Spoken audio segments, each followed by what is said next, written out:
Hey, welcome everybody to the Agent Unleashed, and I am super excited to have as my guest today Mr. Steve Kaufman. Steve is an amazing real estate agent from the East Bay of San Francisco. I have known Steve for probably since like 1937. Does that sound right, Steve?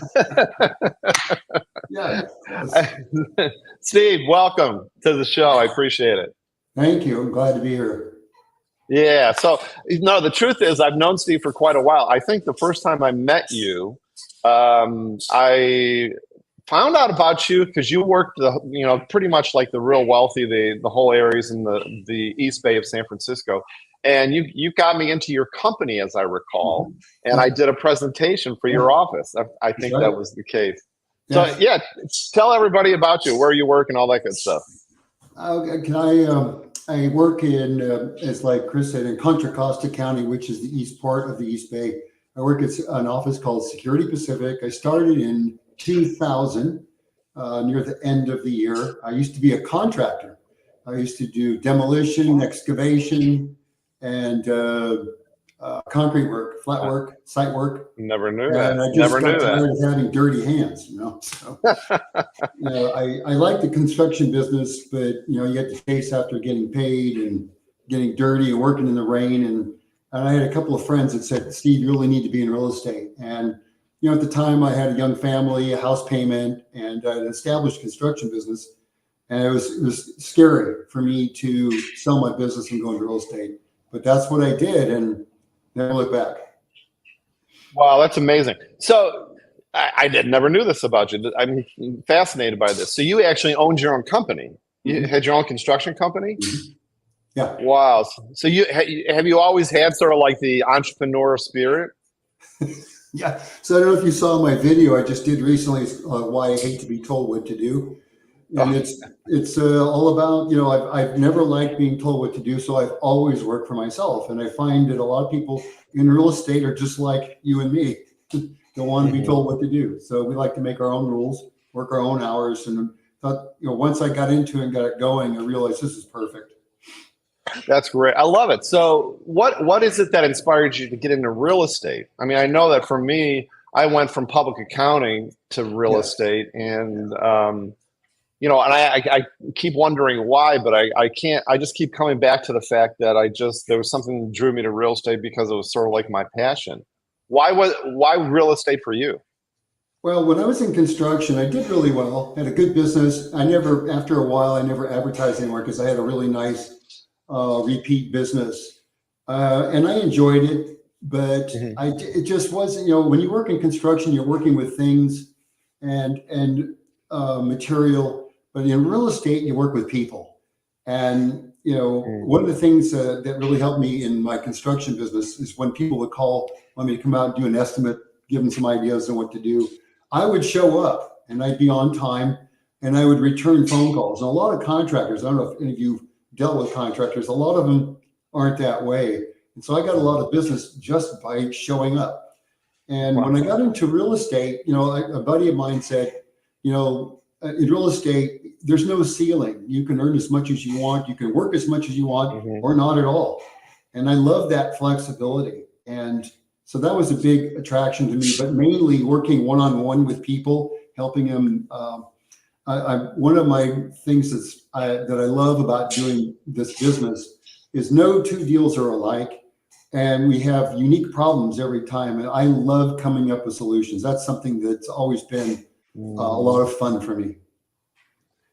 That's so funny that you said that about just showing up. I just did a video yesterday. I said, and I think that the message was, basically 60% of being a success is just showing up on time, and being part of, just being there, having your full energy present. And that's so, you deal with so many, working in this business as long as you and I have. How long have you been selling real estate now? Well, this coming November, it'll be 24 years. So 24 years. Yeah. 23 years. Wow, that's amazing. Yeah, so you've seen a lot of stuff go down, and you've probably worked with a lot of real estate agents that don't show up and are just bozos. The ones that don't return your phone calls, the ones that tell you, hey, offer date is next Thursday, and then 2 days before that it's pending. Stuff like that. Yeah. Just you got to be Exactly. honest and reliable, and you got to stick with your word in this business. And I think that goes a long way. Yeah, and you are certainly that embodied, my friend. I'm really impressed with the way you conduct your business. I've given you a number of referrals, and we refer people back and forth between each other, and I'm just so impressed with the way you do your business. But I'll tell you one thing, I want to change this conversation a little bit, because the other thing that I'm really super impressed about is the fact that you're just a super chill guy. And I don't know what you think about at night, but you are so relaxed and you're so calm. And I think the thing that I really am impressed about you is that you take your profession really seriously, and you're very you're just very diligent, and you're very impressive in terms of the way you work and your habits. But you also have a life, and there's so many things that you do, and you do these videos. And I definitely will put your links in the notes, because you got to follow Steve in the and so you have a YouTube channel, right? I believe is what you have. Yes. And get on your mailing list. But you're always doing fun stuff. You're traveling. You're doing all these things great for your mind and your body and your health. How do you do that, and how do you keep everything in perspective?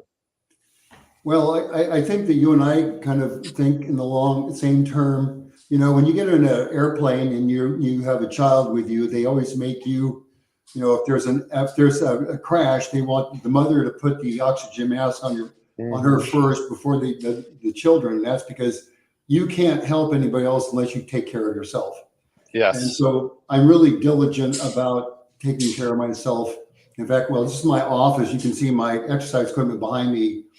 I exercise every day. I try to do a minimum of 60 minutes every day. It's not just weights. I also do it's called Egoscue. Many of you probably haven't heard of it, but it's a form of yoga. I used to go to San Francisco, and it's a process of different stretches and exercises that helps with lower back pain. And when I was in construction, I had really, really bad lower back issues. I have no back issues now whatsoever. So I do, I do exercise. I do basically yoga, stretching, weights, hikes, bike rides. My sister and I compete in different bike riding events throughout the year. And then I write. I think writing to me is very therapeutic. If you have a problem in your mind, if you take it out of your head and you put it on paper, for me, it's much easier to make a simple solution. If you keep it in your head, it swirls around and it grows exponentially. I had a friend explain, like if you wake up in the middle of the night, say 1 o'clock, 2 o'clock, can't go back to sleep because you're thinking about an issue. She said, think of this issue as a bonfire, and just be present and be aware of it, check it out. But don't throw logs in the bonfire. In other words, if you're thinking about, okay, well, this agent is giving me a lot of problems. If he does this, well, then I'm going to, and you start throwing all these ideas, you're throwing more logs onto the bonfire, which makes certain you're going to be staying awake another couple hours in the middle of the night. So if you can just be present with what this issue is that's in your mind, take notes, maybe write something down, it'll burn itself out naturally, as long as you don't throw logs on the fire. So that's, things like that. I try really hard to take good care of myself, drink lots of water, fresh air, do a lot of writing. I keep a journal, and I've been keeping a daily journal every day. I haven't missed a day. I started back in 1990. And wow. I just write down the things I've learned, issues I've had, things I don't want to forget. And then it's all captured there. So it really kind of helps keep the stuff out of my head, It's a lot easier to be more present. I think it's impressive, because you do all this work and you look so good. You're such a handsome dude. And I think, for 97 years old, you look really good. Yeah, actually 98. I love it. No, but what I want to remind me, because I want to ask you something about journaling for my own benefit. But the question in the forefront of my mind right now is, how is it that you couch? So you're doing all these things, and you lead a great life. If you look at all the trips you're on, and all the people you have in your life and all that kind of stuff, how do you couch it with your clients? how do you, what do you say to your clients if you say, I'm going to go with my sister on a bike ride to Hawaii for a week or something like that? I think a lot of real estate agents feel like, oh my God, I have to be available 24/7 for my Yeah, clients, which is such bullshit. it is. How is it you deal with that with your clients? Well, I guess you have to kind of set the record straight right from the start. You know, doctors and Yes. attorneys, they don't do that. You know, they work a certain amount of hours and then they're done. And I think we need to follow that same operational plan. You shouldn't be available 24/7. It's not good for you. Yes. It can wear you out. And so if you just, you know, it's just being clear about, okay, next week or in a couple of weeks, you know, if you've got a closing coming up, if I'm not going to be around, I'll make sure an agent in my office that helps me out takes care of things. You know, I get them introduced well before, so it's not like a surprise at the last minute. You've got a partner, which is perfect. I don't. I work on my own. I've got a transaction coordinator that helps me out, and she kind of does more than she's supposed to, and I make sure that she gets rewarded for that. But when you have people like that to help you out, it makes it a lot easier. But you just have to let them know, hey, look, in 2 weeks, I'm going to be gone for about a week, week and a half. And if it's an emergency, you can reach out to me. But other than that, you know, I'm not going to be available. And as long as you establish that right from the start, it's never been a problem. I couldn't agree more with you. And one of the things I heard somebody say this, it's basically you're setting the tone with your clients right up front. You're setting the tone with your relationship. And you know, the funny thing is when I meet with new sellers, I'll say, okay, you know, I've got this team, I've got this. This is how I'm gonna work, and I'm taking these days off. And like you said, and I'm going away for 2 weeks. Blah, blah, blah. I've never had a seller once in over 30 years say to me, you need to work harder for me. I've just never, you know, and it's like you said, if you're just matter of fact about it and you just set the tone up front, they're going to go, oh, okay. And I just really want people to hear that because I think you're a master at doing that. And it takes just confidence and just a matter of factness to do it. Right. Well, it's, you know, another thing, when you do that, I think they respect you more because you're establishing boundaries. If you don't do that, you think they can just reach out to you. Oh, it's Sunday morning at 8 o'clock. I'm sure he's awake. Let me give him a call. Mm-hmm. Right. You shouldn't be answering the phone at Sunday morning at 8 o'clock. Exactly. But Steve, I just have to work on boundaries in my personal life. Well, I should call you. That's another podcast. Yeah, exactly. Hey, I wanted to come back real fast because I have so many questions for you. Just go back to the journaling thing because I've just started really intensely journaling recently, and you're the master at it. Are you self-editing yourself? No. I'm asking you how to journal because I feel like I'm always self-editing and I'm thinking, okay, this is what I should say, you know, and I can't say something bad or negative because blah, blah, blah. Walk me through that. So I'm a writer also, and I love to write. And you know, and I used to do articles, and then I eventually evolved into doing videos of these articles. But I remember when I first started writing, so I have kind of a weird story about how I got into writing. Back in the 90s, I saw something happen at my grandmother's funeral that really touched me. And so I thought, gosh, I should write that. It was a neat little, very poignant story, a real short one. And I'd never written anything in my life, never took writing classes or anything. And so I wrote it and I shared it with some friends. And this is when Chicken Soup for the Soul was just coming out. Oh, yeah. And they said, oh my gosh, you got to send that in. I go, yeah, right. So eventually some of my friends forced me to do it. I sent it in, never heard a word. I said, see, 10 minutes later, I heard back from Jack Canfield and said, hey, we want to use your story. And I was like, what?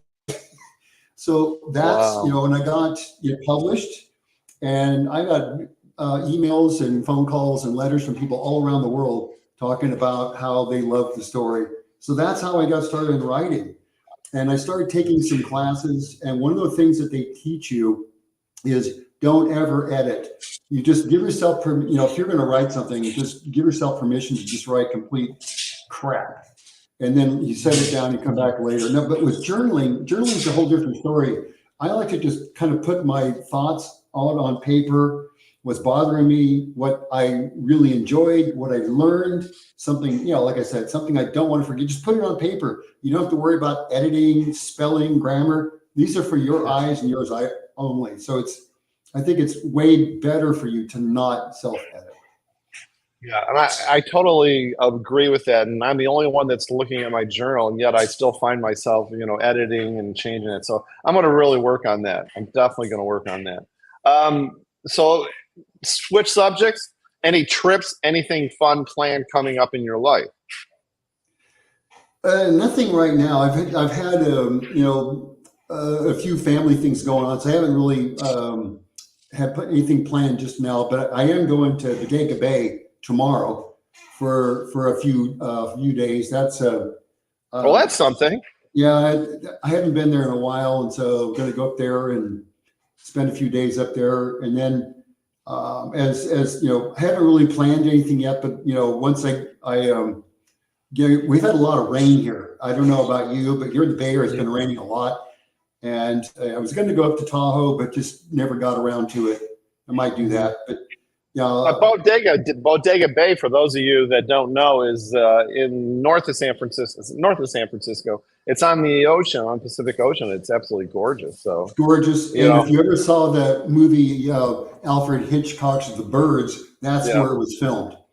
Yeah, exactly. Of course, the wharf looks a lot different now. Yeah, I'm sure. Yeah. So tell me this, Steve. How do you? You're just to me, you're just such an even keel, balanced kind of person. You're such a successful real estate agent. At the same time, you're doing all this working out and journaling, and you must get down. You must have days where some client pisses you off, or you lose an escrow or whatever. How do you stay motivated with the industry? How do you stay passionate? Continue your passion in the industry. Well, so now, because I've been in the business a while, when I first started business, I'm sure most of you will acknowledge this. I would work with anybody that had a pulse.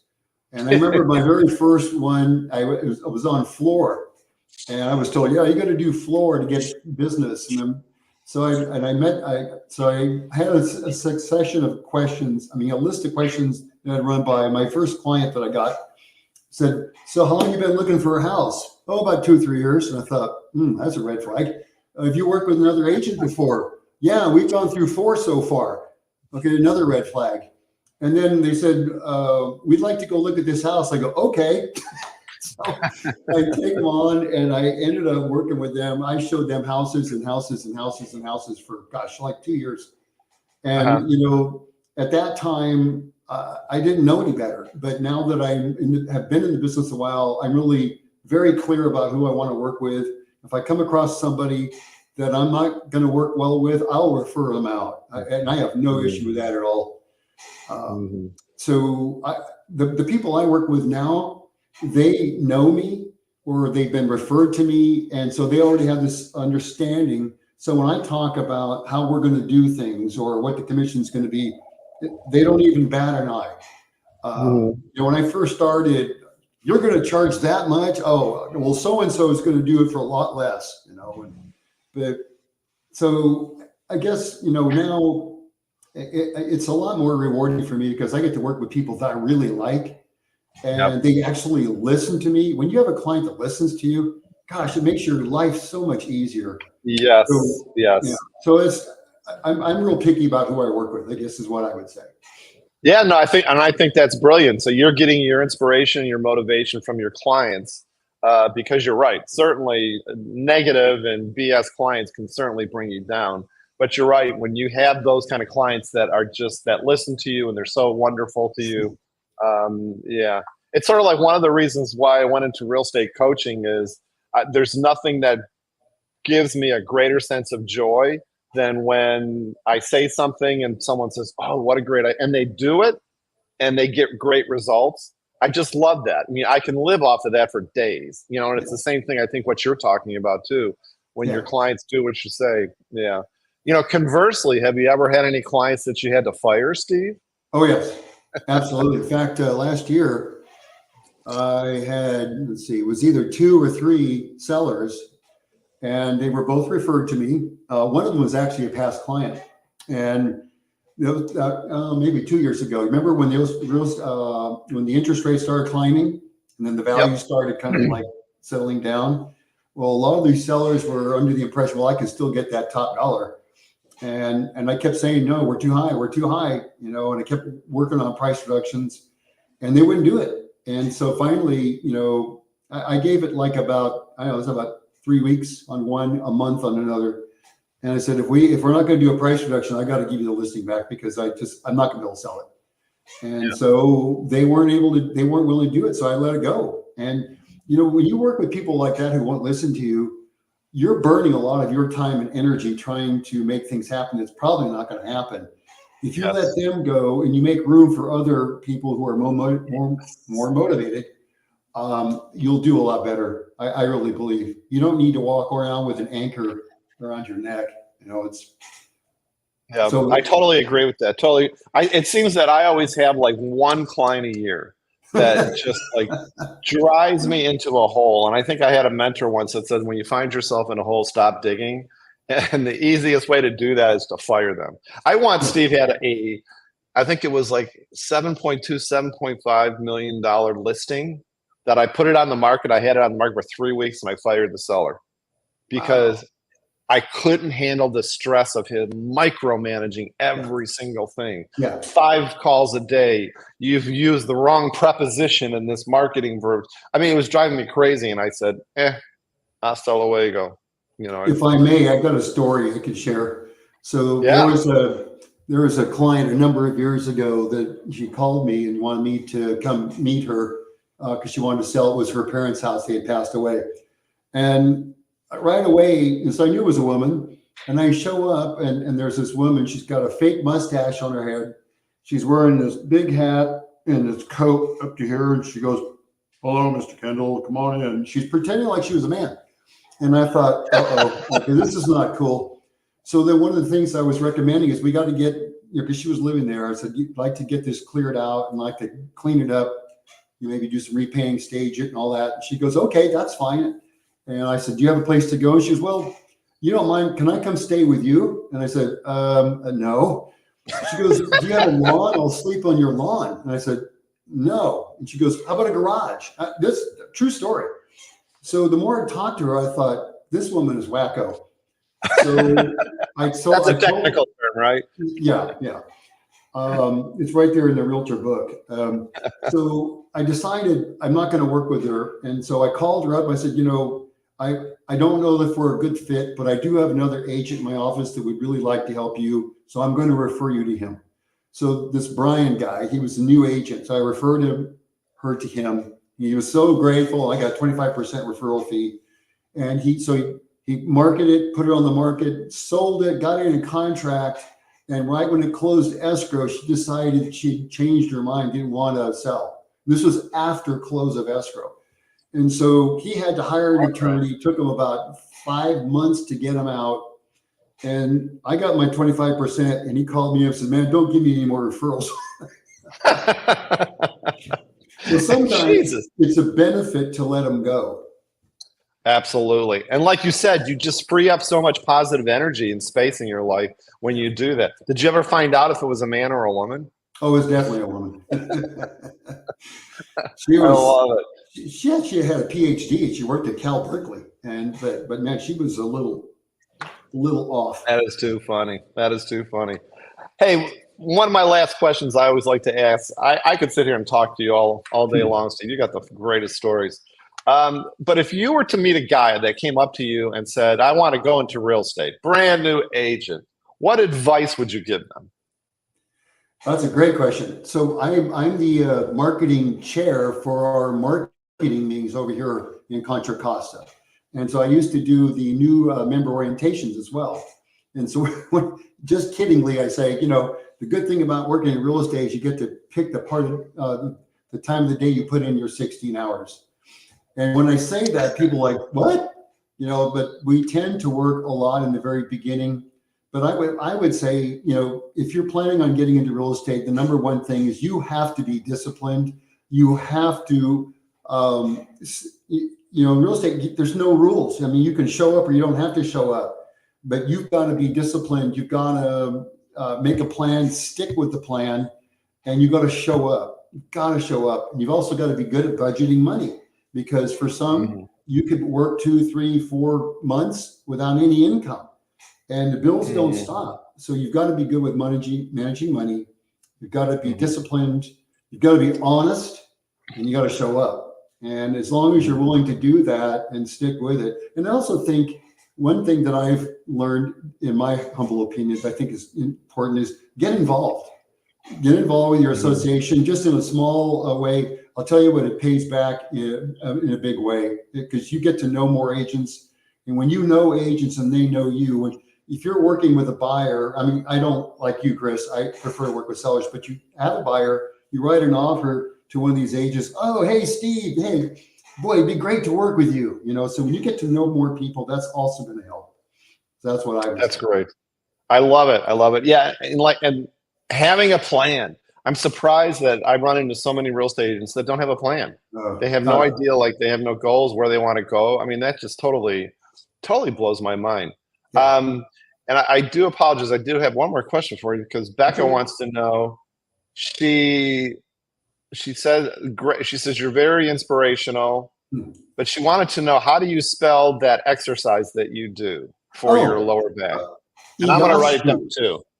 Egoscue. So it's if you look at the word, it looks like ego skew, and they have an office right there in San Francisco, right there, Union Square. At least that's where I used to go. So egoscue is basically a set of exercises that combines strength and yoga poses, and it basically works on the lower back. The main function is to get rid of lower back pain. And if you look it up, egoscue. EGOSCUE. It's excellent. SCUE. Right, that's amazing. Very cool. All right, Dr. Steve, Mr. Steve Kendall, before I let you go, please again tell everybody what areas you work, how can they refer clients to you, and how do they reach you?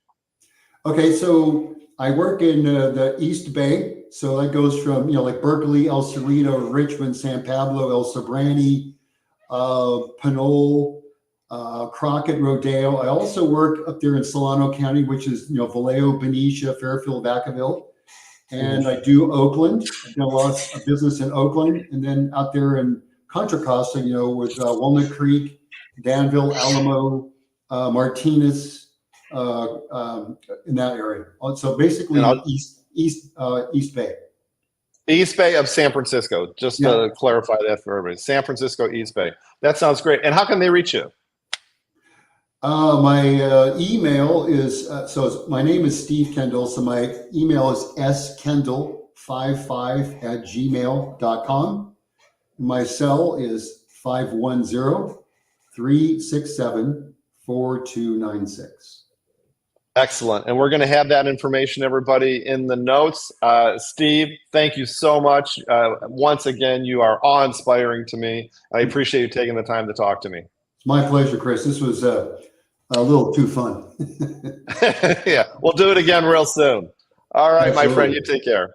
Thank you.